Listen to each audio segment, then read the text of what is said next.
Baik, Assalamualaikum warahmatullahi wabarakatuh. Hari ini saya nak buat video ulasan perlawanan di antara Indonesia menentang Thailand dalam saingan AFF Mitsubishi Electric Cup, yang mana keputusan berakhir dengan keputusan seri 1-1. Gol dijaringkan oleh Mark Klok dan juga Sarach Yoyan. So pada perlawanan ni kita boleh lihatlah Thailand bermain dengan 10 orang selepas Sarawak dikenakan kad merah, tetapi perkara tersebut gagal diambil peluang oleh pasukan Indonesia untuk mengasak dan juga menyerang pasukan Thailand bagi memenangi perlawanan. Dan kalau kita lihat dari segi perlawanan, kedua-dua pasukan boleh dikatakan agak seimbang dari segi bertahan, sedang pasukan Indonesia ada beberapa peluang yang terhidang tetapi gagal dimanfaatkan. Antaranya peluang daripada Witan Sulaiman yang boleh dikatakan miss of the tournament, dan juga peluang daripada Yaakob Sayuri sayang gagal dimanfaatkan dengan baik. Baiklah, video ni saya nak buat santai-santai sahaja sebab saya tak bawa tripod dan sebagainya, so saya record pakai tangan sahaja. So saya akan mulakan ulasan dengan pasukan Thailand. Apakah perkara yang saya suka lah tentang pasukan Thailand ni?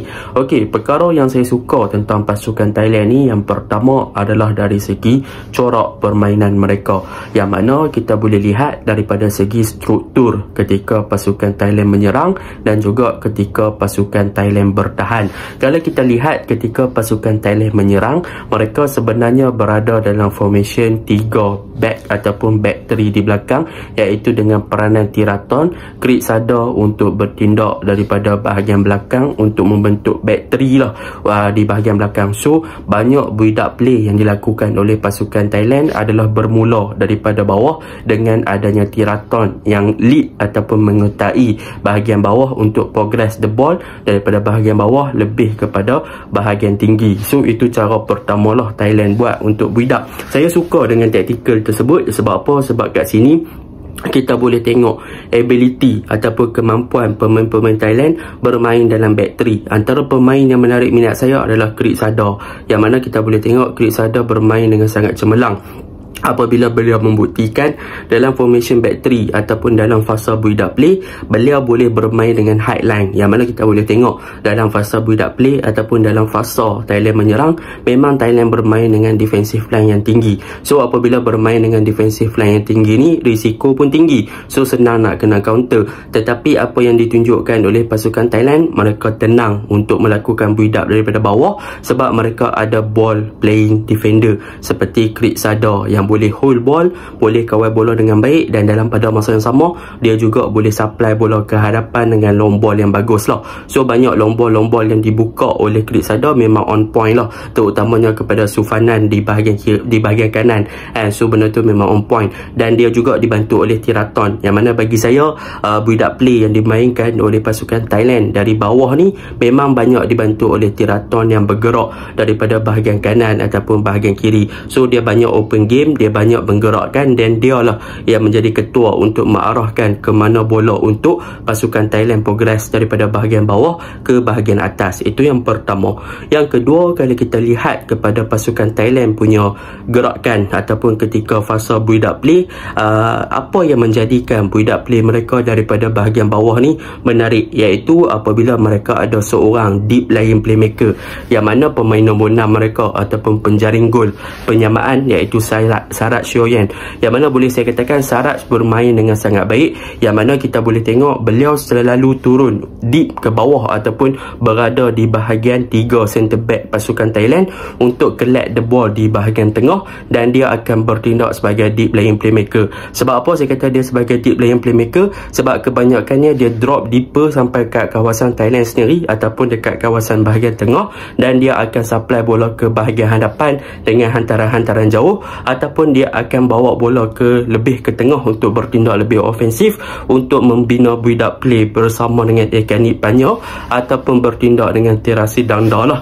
di bahagian tengah. So memang kita boleh katakan Sarach Yoyan antara the best player juga untuk pasukan Thailand pada perlawanan ni, terutamanya di bahagian tengah daripada segi progress the ball daripada bahagian tengah ke bahagian attacking, dan dia juga pandai menempatkan diri dalam situasi yang bagus untuk melibatkan diri ketika pasukan Thailand dalam transisi menyerang. So kita tengoklah bagaimana dia berjaya untuk naik ke atas dan juga bagaimana dia boleh stabilkan bahagian tengah pasukan Thailand in term of attacking dan juga in term of defending. So memang Sarat Yuyan antara player yang cemerlang lah. Itu yang kedua. Yang ketiga, kalau kita lihat kepada corak permainan pasukan Thailand adalah mereka sebenarnya overload ataupun memperbanyakkan player di bahagian kanan, yang mana kalau kita lihat Sufanat di bahagian kanan yang bertindak sebagai right back, beliau selalu naik ke atas untuk cover up bahagian wide area. So dia akan stay terlalu wide untuk Thailand buka game dekat situ. So dia banyak buat overlap lah dekat situ.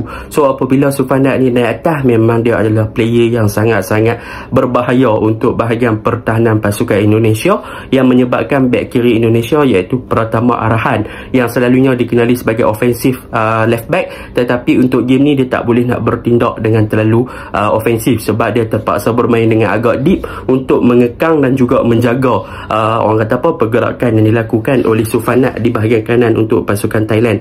Dan ada beberapa umpanan yang dilakukan oleh Sufanat hampir untuk menemui bahagian serangan pasukan Thailand, tetapi sayang bahagian serangan pasukan Thailand yang diketuai oleh Adisak dan juga Terasil gagal untuk melakukan finishing yang klinikal apabila hantaran-hantaran tersebut berjaya disambut, tetapi mereka gagal untuk melunaskan lah. So finishing agak kurang lah dekat situ. Tetapi daripada segi corak permainan, Sufanat ni memang on point lah, best lah tengok dia main kan di bahagian kanan pasukan Thailand tu. Memang sonok gila, overlap dia, crossing dia, memang dia tenang. So saya rasa mungkin dia akan dikekalkan lah sebagai salah satu player Thailand yang cemerlang lah untuk pada perlawanan malam ni. Okey, itu untuk yang nombor 3. Yang nombor 4 pula, kalau kita lihat kepada corak permainan pasukan Thailand, apa yang boleh kita katakan, mereka bagus dalam segi transisi bertahan, yang mana dalam formation ataupun dalam formasi bertahan Thailand lebih kepada back 4, yang mana kita boleh tengok peranan daripada Tiraton, Sufanat yang ofensif tadi, dan juga Sasalok di bahagian orang kata apa, bahagian kiri pasukan Thailand. Mereka akan membentuk back 4 bersama dengan Krit Sadar dan juga Tiraton, dan Sarat Yuyan akan drop sebagai defensive midfielder untuk membantu bahagian pertahanan. So apabila bermain dalam back 4 ni, pasukan Thailand berjaya untuk meneutralkan corak serangan ataupun counter attack yang dilakukan oleh Indonesia. Jadi secara overallnya boleh saya katakan Thailand adalah pasukan yang bagus daripada segi transisi menyerang ke bertahan dan bertahan ke menyerang. Cumanya untuk game ni kelemahan pasukan Thailand adalah daripada segi corak permainan mereka yang terlalu isolated di bahagian serangan, iaitu Adisak dan juga Terasi Danda. Mereka kurang dapat bola dan off ball movement mereka pun kurang, positioning mereka kurang, mereka gagal mengeluarkan diri daripada marking yang dilakukan oleh pemain Indonesia. So mereka tak banyak ruang untuk menerima bola, yang menyebabkan mereka terlalu isolated dan tak berada dalam ruang yang cukup ataupun space yang cukup untuk mereka menerima bola dengan baik untuk menyerang pasukan Indonesia ataupun melakukan penetrasi lah. So benda tu agak kurang lah untuk attacking pasukan Thailand. Jadi itulah secara kesimpulannya, Thailand gameplay dah bagus, fasa build-up dah bagus, defending bagus, dan boarding pala pun bagus untuk game ni di bahagian kiri sebagai winger. Cumanya attacking side Terasil, Adisak dengan Ekanit tak berapa nak hidup sangat lah, kecuali Adisak involve dengan gol penyamaan tu sahaja kan. Jadi untuk Indonesia pula, apa yang boleh saya katakan, Indonesia sebenarnya bermain dengan sangat baik, terutamanya di half space. Yang pertama adalah peranan daripada Witan Sulaiman, yang mana Witan Sulaiman ni boleh saya katakan beliau sangat cemerlang sebagai pressing machine, iaitu banyak orang kata apa, pressing ataupun tekanan yang dilakukan di half space, berjaya untuk merampas bola daripada pemain Thailand yang cuba untuk melakukan build up daripada bawah. Tetapi sayang, pressing dah bagus kan, dah ada chances bila intercept bola ataupun berjaya mendapatkan bola daripada Thailand, tetapi sewaktu dia ada peluang untuk skor, boleh dikatakan bahagian attacking ataupun Witan Sulaiman ni gagal untuk memanfaatkan peluang-peluang tersebut untuk menjaringkan gol. So benda tu agak merugikan lah. Sebab apa? Pressing dah bagus, tetapi in term of finishing agak kurang. So mereka boleh perbaikilah benda tu untuk Witan Sulaiman yang banyak melakukan pressing di half space. Itu yang pertama. Yang kedua, apa yang boleh saya puji untuk pasukan Indonesia, mereka bermain dengan hybrid formation, iaitu mereka bermain dengan formation 4-5-1 sewaktu bertahan, dan juga ataupun 4-4-2 sewaktu bertahan ataupun even ketika menyerang.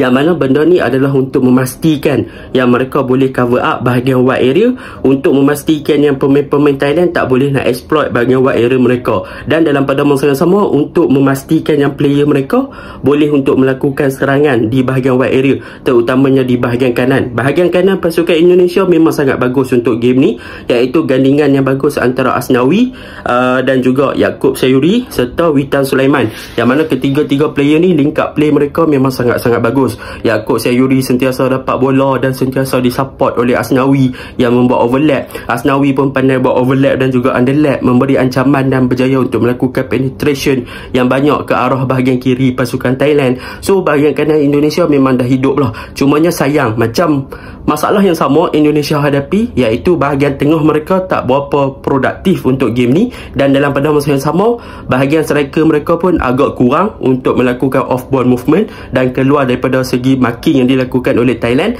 dan untuk melepaskan diri daripada marking tersebut. Dan banyak hantaran-hantaran yang dilakukan oleh pemain Indonesia gagal dimanfaatkan dengan baik lah. Daripada segi positioning boleh dikatakan agak kurang, dan Indonesia boleh improve lah daripada segi finishing untuk memastikan yang mereka boleh baiki gameplay mereka pada next time, iaitu positioning on time running kena sama dengan passing, ataupun mereka punya finishing kena lagi better. Jadi keseluruhannya boleh saya katakan Thailand is a better team sebab main 10 boleh kekal Indonesia. Indonesia pula adalah pasukan yang bagus, kemasukan Sadir boleh buat game dan sebagainya, tetapi in term of gameplay mereka buat mistake sikit, kena satu sama, dan mereka gagal untuk lebih klinikal di hadapan gol. So mereka kena terima hakikat lah, bawa pulang satu mata sahaja, even bermain di Gelora Bung Karno. So yang tu je lah ulasan saya. Assalamualaikum.